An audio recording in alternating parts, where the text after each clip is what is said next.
long time. If you are one of those, leave a like on this video and leave a comment. Let me know what your thoughts are on this news. So anyways, let's go to the next topic of the day. The next topic of the day is former Incredible Hulk actor Edward Norton open to return to MCU as a villain. So this is kind of a mouthful of a topic. So I'm going to go ahead and read this kind of quickly, but you guys know Edward Norton. Edward Norton, let me see if I could show you guys a picture of this.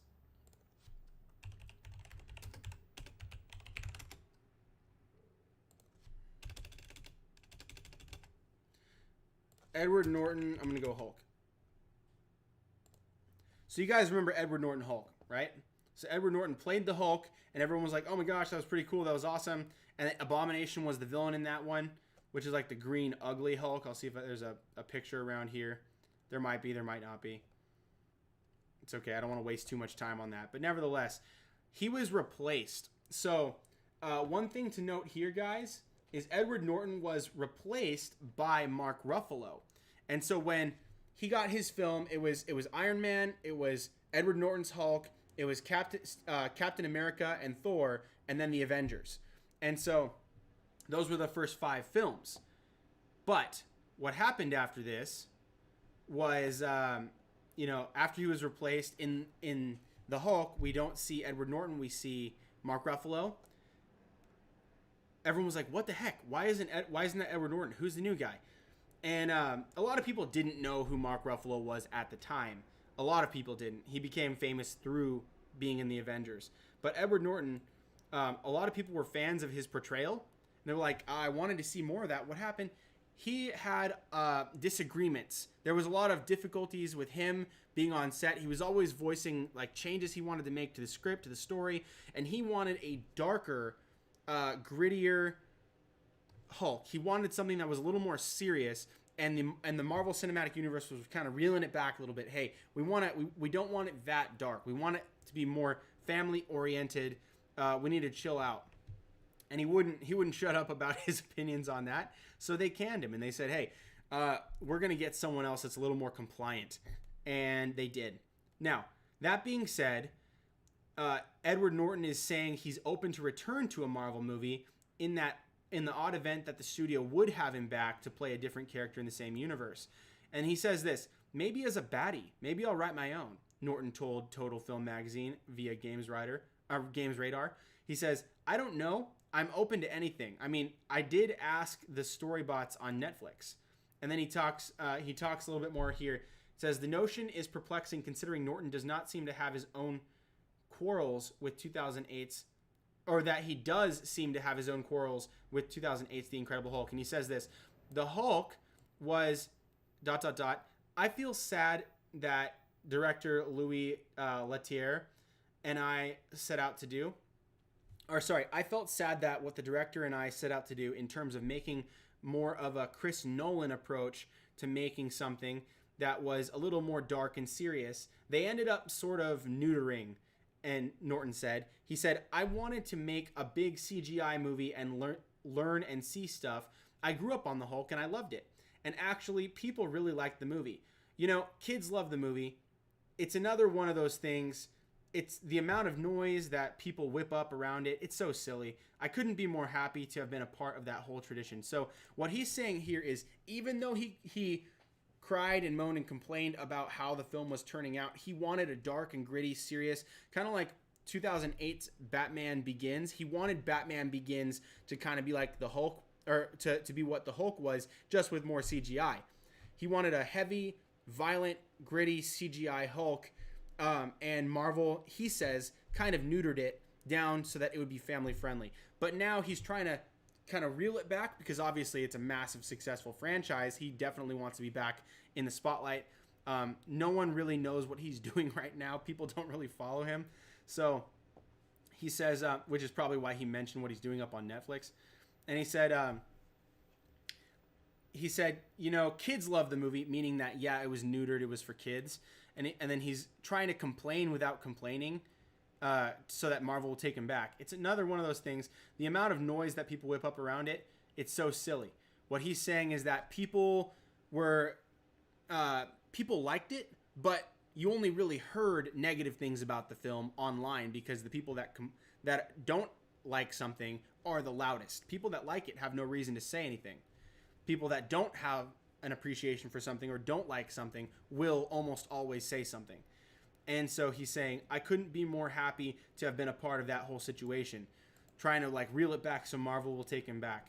And then it says here, Norton, however, believes that exiting the role of the Hulk opened other doors for him, which might be why he is interested in a villain role and could be another one-time character in his career. He says, when it was like, okay, that's not what you guys are into doing, to me, it's just becomes a pure thing of time and life, Norton said. You can't do everything, and I wouldn't have made Birdman and Grand Budapest, and I definitely wouldn't have made Motherless Brooklyn in that franchise, or if that franchise was filling up all my time. It's silly to manufacture negativity when it isn't there. You know, I loved being a part of it, and I think Marvel achieved everything they wanted to achieve, so God bless. And so, all of this to say that this first statement up here, he'd like to return to Marvel as a bad guy. He wants to come back as a bad guy. And I think that, hey, that's not a terrible idea. Is it possible? Is it probable? We don't know. I would imagine that Marvel probably doesn't want to deal with him again because they imagine it'll probably happen again. But could they and might they? I think the answer is yes, and I'll show you guys why. So Edward Norton is not the only person that may or may not have been replaced. So recastings have happened in Marvel. So we know that he was replaced by Mark Ruffalo, but he wasn't the only one. So we know that War Machine was replaced. Terrence Howard was replaced by Don Cheadle. The Hulk was replaced. Fandral was replaced. So this one was Josh Dallas being replaced by Zachary Levi, who then got killed off in Thor Ragnarok and is now Shazam over at DC. Thanos was replaced. I mean, they had stuntman and actor Damien Poitier playing Thanos in that end credit of the Avengers, and then he was replaced by Josh Brolin. Groot was also replaced. Not the voice actor Vin Diesel, but the body motion capture actor has been replaced a couple of times, as well as Red Skull. Red Skull was Hugo Weaving and is now Walking Dead's Ross Marquand. So it's been possible. These types of things have happened, and we know that has already happened. But what I think makes this a more compelling argument is actors who have played more than one MCU role. So we can take a look. I'm going to go ahead and scroll up so you guys can see this. Actors you didn't realize played multiple roles in the Marvel Cinematic Universe. We talk about Chris Hemsworth played Thor, and he played one of Hajo's heads. So in Thor Ragnarok, there was a character with 3 heads. Chris Hemsworth is the head right above this word. So the head on the left is Chris Hemsworth. The one on the right is Taika Waititi. So we come down here and we see Korg was over here as well. Korg was played by Taika Waititi, the director of Thor Ragnarok, and he also played one of those heads in the 3-headed guy. I forget his name. And then Laura Haddock, who played a random Captain America fan, and she played Star-Lord's mom. So she played 2 roles as well. We talk about Doctor Strange playing Doctor Strange and playing Dormammu in motion capture and the voice, which is actually what he did in The Hobbit as well. Or actually, no, in The Hobbit, he just played Smaug the Dragon. And and so then here we have Amadeus Cho and Mr. Harrington being played by Martin Starr. So this was from the Hulk, from the Incredible Hulk with Edward Norton. And again, in Spider-Man Far From Home and Homecoming, one of the teachers was that actor. So they get reused. Clancy Brown played Ray Schoonover in The Punisher on Netflix, it is technically an MCU series, but it's kind of also not because they didn't want to recognize it. And also Surtur, who was clearly in the MCU. I mean, it was Thor Ragnarok, but he got to play both. And then also Miriam Sharp and Mariah Dillard. She was in Luke Cage, and she's also in Spider-Man. Captain America: Civil War. And then also Kenneth Choi playing Jim Morita, and Principal Morita, the grandson of Jim Morita. You can see him playing himself. You can see the Howling Commandos and a picture of his grandfather up on the right. It's the same actor. So I think that's pretty interesting. And that was a role that had lines both times. It wasn't just someone in the background, you know what I mean? And so with Sean Gunn, you have Kraglin, and he was also the motion capture for Rocket, which I think was really cool. and Matt Gerald playing White Power Dave in the Marvel one-shot All Hail the King, which you can find on the Blu-ray disc of Thor: The Dark World, which wraps up what happened to the sort of villain Trevor Slattery in Iron Man 3, as well as being, I forget what his name is, Melvin Potter, if I'm remembering that correctly, but he's that guy who makes Daredevil's suit in Daredevil. And then there's Tony Curran, Boar, and Finn Cooley. So you can see there's a lot of guys that have played both. Oh, Paul Bettany playing Jarvis and Vision. You get the little girl's Imogen and Isabella Poynton playing Roman Day's daughter and Lila Barton. Then you also get Nathan Fillion kind of playing two roles. You get Joe Russo, the director, playing two roles as well, kind of playing not really himself, but you know what I mean. And so lots of people have done both. It's not so far-fetched to say that Edward Norton could come back and play a second role, especially if it involves makeup or if it involves CGI. I think that could be a very good thing to have Edward Norton come back as a villain. You may just choose him to play a character that you don't recognize facially. You know what I mean? So I don't know that Marvel will do it because they don't.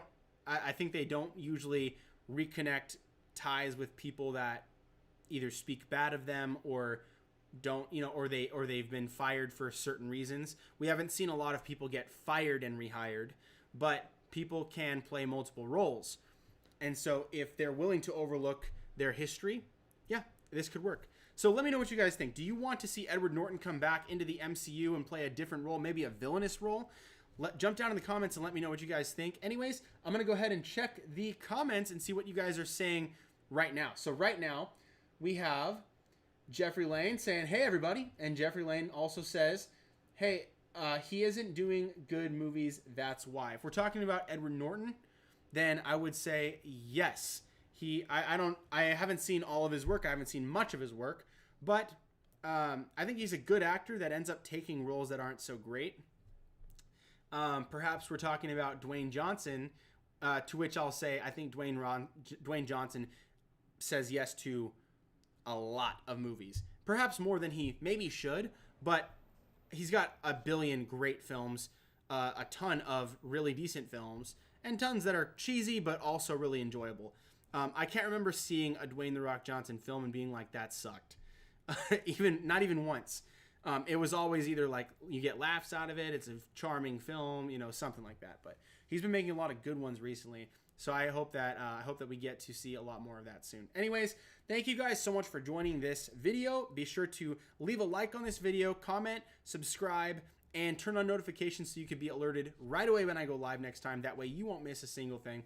Anyways, if you want to support the channel financially, as you can see below, I have my tpublic.com/user/the Stuff of Legend show has over 130 designs for different Hall of Fames for your favorite Batman actors, Superman actors, Joker actors, and almost every Power Ranger you can imagine. I mean, I've got not all the Power Ranger designs, but I've got a lot of Power Ranger designs. So you guys can see that. Tons of different series up there from like first gen to a lot of the recent ones as well, including Beast Morphers. So if you guys want, you can get designs for t-shirts, mugs, sweaters, lots of things. I won't bore you with the details, but those are the ways that you can support me for free on YouTube by like, shares, comment, subscribe, and financially if you want to support the channel by going to my TeePublic and checking out what kind of merch you can get. So that'd be really nice. Anyways, thank you guys so much for joining. Stay tuned for more right here on The Stuff of Legend.